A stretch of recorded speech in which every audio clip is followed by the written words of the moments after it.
am convinced that Triple H got tired of hearing how good of a booker that The Undertaker is in AAA because, boy howdy, Monday Night Raw and SmackDown were both really good shows. I have not seen both shows being good in 1 week, at the same week, in a very long time. I can't remember the last time.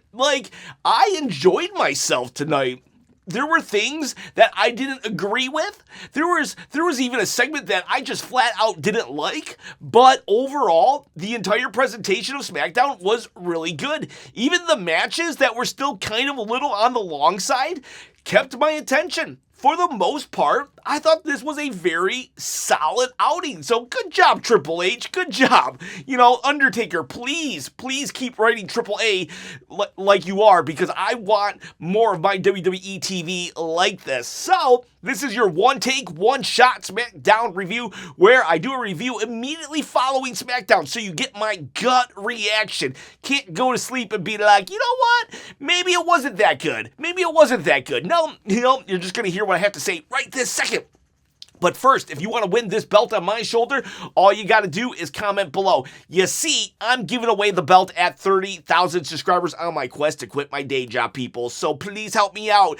Subscribe to the channel and comment below. Comment anything you want. You can win it. It's not a toy. It's a replica. All right, so where do I start? Should I just start from the beginning, or should I start at the end? They're getting really good at these Fatal 4-Ways. Triple H or whoever's booking these things, the Fatal 4-Ways, I historically have not really liked them, but recently they are just all over the place in a good way. Very chaotic at the end and making sense. A lot of it makes sense. It's not just like one guy. It's not just like two guys get punched out of the ring and they just rest for the entire match. It's logical. It's logical why Royce Keys is not fighting right now, because Finn Balor was a smart babyface and said, hey, let's all three team up. Let's all three team up on Royce Keys and powerbomb him through the table. So it makes sense why Royce Keys isn't in the next 5 or 6 minutes of the match. What doesn't make sense is that Solo Sikoa just stood there and watched. Didn't like that, but Solo will make amends later in the match. But yeah, overall great stuff here. Okay, let's just start at the beginning. So we do start off with Cody Rhodes asking Nick Aldis, well, what's going on with this stipulation? And Nick Aldis we gotta wait because Gunther said that he will tell us later in the show. And then Gunther, later in the show, does go up to Nick Aldis and he says, you gotta wait a little longer. I'm gonna think about it. Oh, man. They've done a really good job of making me lose interest in Gunther. I am not, I was a huge Gunther fan for the longest time. And I still like Gunther. I do still like Gunther, but they've really just... I don't know. I guess I don't like him as much as I once did. Let's just say that. And I'm really hoping that they ramp him up some, because his character right now, I don't know. It's almost like the career killer gimmick has really just weighed him down, to tell you the truth. I don't know. There's still good parts about him, but yeah, we'll wait and see. Let's see what happens next week. And he will pick a stipulation. But first, we have our first Fatal 4-Way of the night. And I was okay with the booking. I kind of wish that somebody else would have won. But Charlotte Flair does beat Jade Cargill, Lyra Valkyria, and Sol Ruka. What I didn't like about the ending, okay, so the ending itself, the last 2 or 3 minutes was very good. A bunch of just she hits that move, then she gets knocked out with this move, so very good. I do recommend the match even. What I didn't like, and this is a minor critique, maybe a medium critique, that Charlotte Flair, she put the figure 8 on Lyra Valkyria and Lyra tapped. Now, it's not, so it makes sense, but the only reason why I don't like it is because it's a fatal four-way. I feel that anybody who submits in the match, like, I don't know, it feels like you got two other people that'll break up the pin on you. You didn't need to have Lyra submit. I would be saying this to anybody who submits in a fatal four-way, and I know you guys are like, oh, it's Charlotte Flair, no shame in losing to Charlotte Flair. And there is no shame in losing to Charlotte Flair. My critique is that she should have got a pinfall on somebody. It just should not have been a submission, because subconsciously it makes Lyra look weak because she couldn't hold out. And I know a lot of people have submitted to the figure eight, but we're in a fatal four-way situation here. So subconsciously it makes Lyra look weak in that she couldn't hold out for about 30 seconds for Sol Ruca or Jade Cargill to get their bearings. That said, like, no shame in losing to Charlotte Flair. And Charlotte Flair, adds prestige to the overall presentation of the Queen of the Ring. So, I mean, I would have rathered someone else. I would have rathered somebody else, but I understand why they did it. And I'm not mad that Charlotte won. I'm mad or a little like perturbed that she won by submission. All right, then we will have throughout the night, we have Jey Uso and Jimmy Uso. They walk in, right? They walk in and they pass Cody Rhodes. And Cody's like, I really do hope you win because you do deserve this. And Jay's like, yeah, I'm coming for you, but it's all business. It's all business. And Cody's like, I hope so. I hope so, man. I really hope so. And yeah, it's not. There's family. There's family elements to this. And Jay versus Cody would be enticing because of their history together. But Cody was all over the show tonight too, which was pretty cool. I actually like that. Cody will come out when Sami Zayn comes to the ring. So Sami Zayn goes to the ring, and he's really playing up the I'm the last good guy. He even has a t-shirt now that says I'm the last good guy. And he is so gold as a heel. I love ride or die Sami Zayn. The crowd hates him. And he's like, hey, I'm not comparing you guys. I'm not comparing you to the European crowds, but my ride or die showed up in force there, and it's just so funny. And then Cody Rhodes come out, and he's like, what do you want to talk about? And then Sammy's like, come on, can we just not do this? Can we just have a real talk?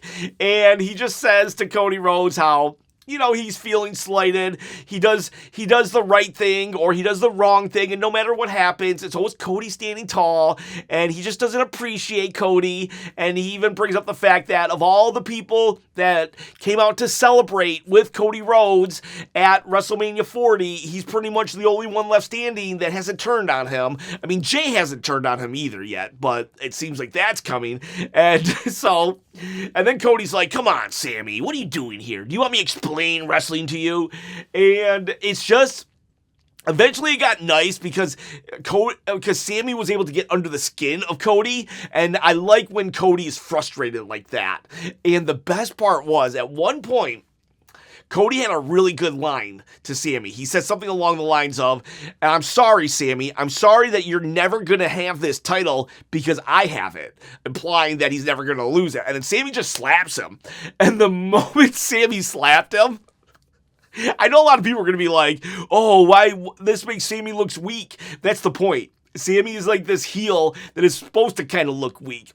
He instantly apologized. Oh my God, Cody, I'm so sorry. He even goes to hug him, and Cody's just getting really fired up, and it's so funny. Sami Zayn is so funny. And then Cody slaps him back. He slaps him back, and it's like, oh wow. And it was just so unexpected. The slap was so unexpected. Sami will go out, get a chair, and then he decides otherwise, and he walks away, basically. And it's just really, really good character work with Sami Zayn. I am loving. This might be my favorite Cody Rhodes feud so far of his title reign. I think maybe. Well, no, I really liked his Drew McIntyre and Kevin Owens feuds, but this is one of my favorites. I'm really liking what this is, and it's being totally carried by Sami Zayn. He's totally overshadowing the Gunther and Cody Rhodes feud even, which he will be brought in because Gunther will go to Nick Aldis to say, the stipulation is, I want Sami Zayn as my referee. Now, I think Gunther should have got Ludwig Kaiser as his referee because, like, Ludwig Kaiser has been not used in any WWE format whatsoever for months and months, like a year maybe even. So, like, imagine if they had just pulled Ludwig Kaiser out of obscurity. What is he doing? Is he in Germany or something? I don't know. But he decides to go with Sami Zayn instead. Later, Cody will go to Nick and be like, come on, Cody. Or Cody's like, come on, Sami's not even in the right frame of mind. But then Sami's right behind him, and then Cody's like, come on, we're good. Are we good? And then Sami's like, I don't know. I'm not really in the right frame of mind. Good luck next week. So that's interesting. Gunther and Sami Zayn on the same page. Didn't have that on my bingo card. But yeah, so that was pretty much the Cody element of the night. But good stuff. I actually enjoyed Cody and Sami, and I didn't hate Gunther, but I am losing interest in Gunther. I feel like I should be way more hyped about Gunther and Cody than I am, to tell you the truth. We will have Axiom will fight Rey Fenix, and Phoenix is now the Cruiserweight champion of AAA. And, too many belts. There are just way too many belts on WWE TV, but this was good. It was a good match. It was very slow go in the beginning. The crowd couldn't get into it, probably because they haven't really built up Axiom at all. But that said, eventually the crowd was into this match. Oh, I forgot. During the Fatal 4-Way with the women earlier, like the B-Fab and Meechin will try to get involved for Jade Cargill, but then you'll have Tiffany Stratton and Alexa Bliss. They run out, right? They run out and try to help. But I guess they did help because Charlotte ends up winning. That will then lead to Tiffany backstage, and B-Fab and Meechin, the baddies, they come at her. But then Chelsea Green runs out with a kendo stick. The moment Chelsea Green ran out with the kendo stick, the crowd started cheering for Chelsea. Not for Tiffany, for Chelsea. The only reason why I'm interested in Tiffany right now is because of Chelsea Green. I'm just saying. I'm not saying that Tiffany's horrible or nothing, but I'm just saying, honestly, Tiffany just, I don't know, they haven't really written her very well in a very long time, but Chelsea Green wanting to be her friend is really, really good stuff here. I really like that. And I love that the crowd is cheering for her. I really do hope that we bump up Chelsea up the card. They will have a match later in the evening, and this was interesting. We had the baddies win because of Jade Cargill getting involved. And I thought it was going to be Jade versus Charlotte, but because Jade got involved here and then even jaded Tiffany Stratton, it looks like it might now be Tiffany and Jade Cargill once again. I really hope we don't run this. I really hope we don't run this back. I really hope we don't run this feud back. I don't need it at all. And even Chelsea Green, even if it ends up with Chelsea Green as the U.S. champion, I'd rather Chelsea just bump up into the main event scene. So, I don't know. We'll see what happens there. The segment that I did not like was surprising. It was the Danhausen segment. I feel like this segment kind of jumped the shark a little bit. Now Danhausen has a lot of goodwill with me, so I'm in wait and see mode, but as it stands, first impression, did not like what happened tonight. So Danhausen, he's backstage once more. Kit Wilson, he comes out and he says, look at the Miz. Look what you did to the Miz. And he's like, Miz can now only say his catchphrases. And I'm like, because last week he got shocked. See, that was the campiest that I wanted to go. He gets shocked, and then he falls down. But now they've taken it one step too far for me, in that now the Miz can only say his catchphrases like he's been I don't know, not lobotomized, but he's been just shocked into just repeating the same things over and over again. And I don't know, it just wasn't for me. Now, does it mean I want Danhausen fired? No. Give me a break. This segment just wasn't for me, and that's okay. Not every segment has to be for me. I didn't like the gobbledygooker either. So, and then we will also have Kit Wilson, he'll get shocked too, and he'll fall down like last week, and then the Miz will be like, awesome. I'm hoping, fingers crossed, that Miz is acting like this. He's just, like, he isn't acting, so he can beat up Danhausen, kind of like he did, like a month ago when he kind of, like, rused Danhausen into believing that he was going to be his mentor, and then he attacked him. So I'm hoping he's putting on an act so he can bring Danhausen into a false sense of security and then attack him. But whatever, right now, I thought they jumped the shark. This was just a little too campy, because I just don't see The Miz for one entire week being like this. You know, we gotta pretend that the world of wrestling is real, right? And for The Miz to be like this for an entire week, I just don't see it happening. Shut up, you nerd! No, the devil's in the details, people. The devil's in the details. And we have to believe that this stuff is actually happening, or can happen. Believe it or not. Even with Danhausen. You know, Danhausen curses. They're real, but we have to have this element of it could just be a coincidence at the same time. But again, big deal. So what? I didn't like one Danhausen segment. Not the end of the world.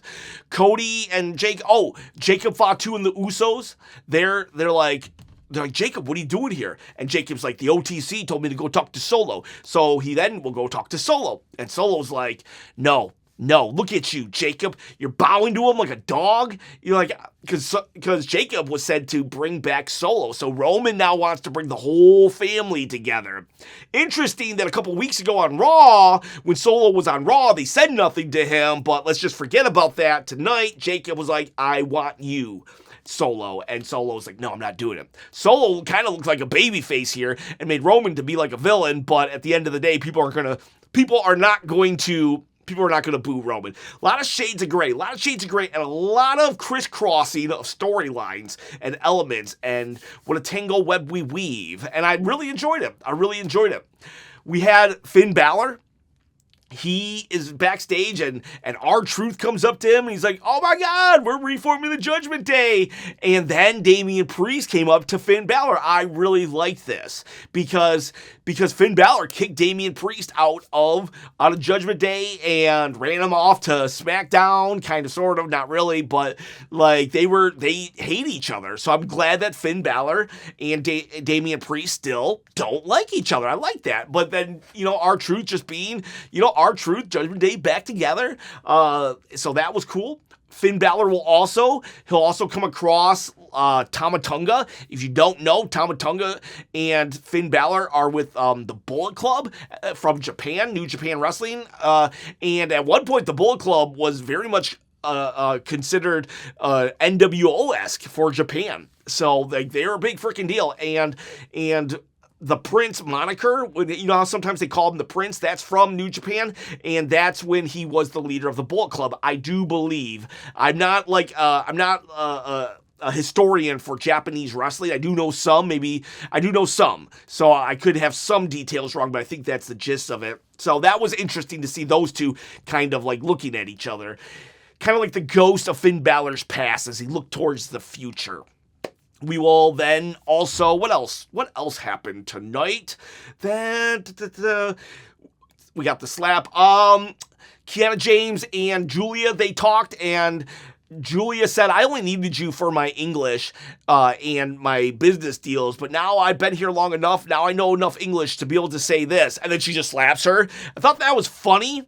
I wish they would have waited on a different week than when Sami slapped Cody, because, it's just the whole crutch of the storyline or that segment was the slap. So just do it on another week. But, whatever. Not that big of a deal. Trick Williams came out, and I liked this because Little Yachty, to me, has been starting to take some of the spotlight away from Trick Williams. Leading into WrestleMania, it was like Yachty added to Trick, but after WrestleMania, it seems like they've been pulling back on Trick and giving more to Yachty, and I don't want that. This should be the Trick show, and Yachty should be like the co-host, not the host, or not like, when I say sidekick, he should be the sidekick, not the co-host. And Trick then takes the mic and said, no, last week I lost, and that got me thinking, I need to be the face of SmackDown. I'm the new school. And so that was good. That was really good. I like that Trick, he cut a good babyface promo. He then, Ricky Saints then says, wait a second. Then Carmelo Hayes says, wait a second, and they go at it. Ricky Saints, I don't know. He's not landing for me. Carmelo Hayes is looking really good in this three-way feud, but Ricky Saints is not. Trick Williams is staying at the same level, but I've seen Carmelo Hayes actually elevate himself. But Ricky Saints is just not landing right now. I thought Ricky Saints did a really good job on Raw, but for this one, I don't know. I think I need to see more of Ricky Saints with other people. But yeah, so we're gonna have next week is a stacked card too. Ricky Saints versus Carmelo Hayes, number 1 contendership. You got Liv Morgan versus Charlotte Flair. A lot of good stuff. Cody Rhodes, Gunther. And then we do have LA Knight. LA Knight cuts a promo. He actually calls Jay Jimmy, and then he corrects himself. He says, yeah, they look alike. They look alike anyways. And he says, I knew the family was going to be here. I knew that family was going to be here. And lo and behold, the family was here. And he was right. Oh, one thing, and then we'll come back to this. Brie Bella and Paige beat Fatal Influence. I did not like this. So the Fatal Influence looked good. They didn't look bad. And no shame in losing to Brie Bella, Nick, and Paige. But I'm just like, what are we doing with these women's championships? It's like, it's the same template. They get attacked by somebody, and then the next week they have a match with them, and they fight them, and they win.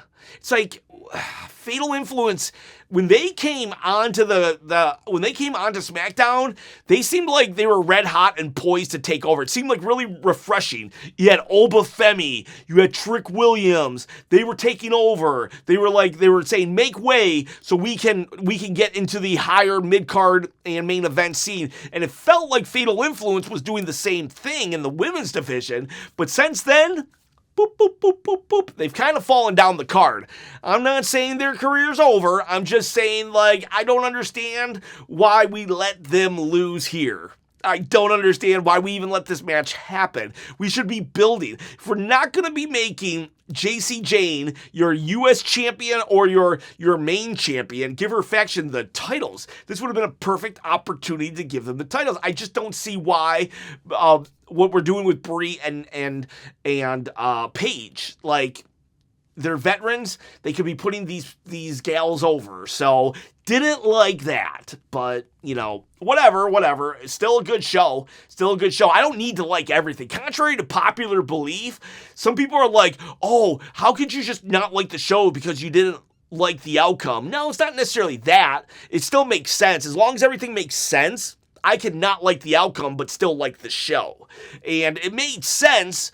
It's just, I didn't like it. And then we go to our finale, and that is the Fatal 4-Way.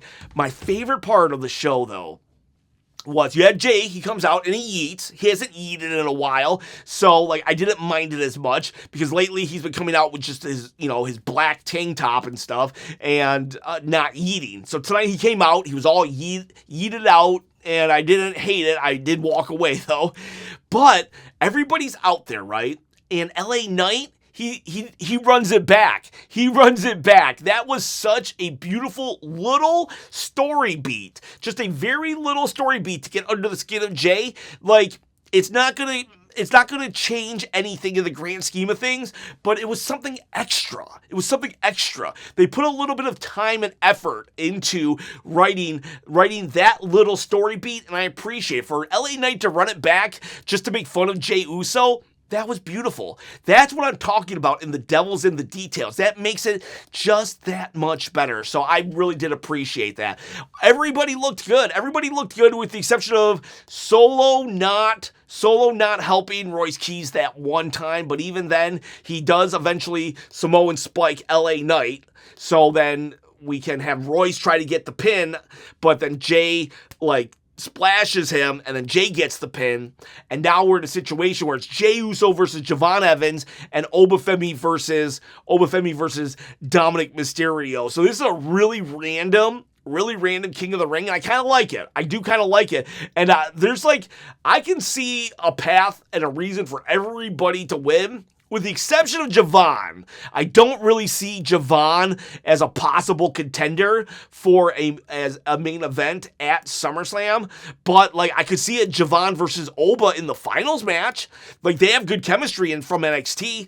I can see Dirty Dom versus Cody Rhodes at SummerSlam. I can see Jey Uso versus Cody Rhodes at SummerSlam even. So, and then I can see Obafemi versus Roman Reigns at SummerSlam. So there's a lot of paths, and who knows? Maybe I'm just wrong. I didn't think Javon could get this far. So lots of opportunities. The women's, though, is a little more, I think I'm a little more on the predictable side. You got Io versus Raquel, and you got Charlotte versus Liv Morgan. Liv Morgan fighting for a title. Okay. But you know what? I'll do a whole video. Maybe Sunday will be a King of the Ring breakdown video. How about that? So, all right, boys. All right, girls. That was your SmackDown. I'm going to give it an 8. 1, 2, 3, 4, 5, 6, 7, 8 chops. 8 out of 10 chops. Maybe an 8.3. 8.3. All right. See you. Bye.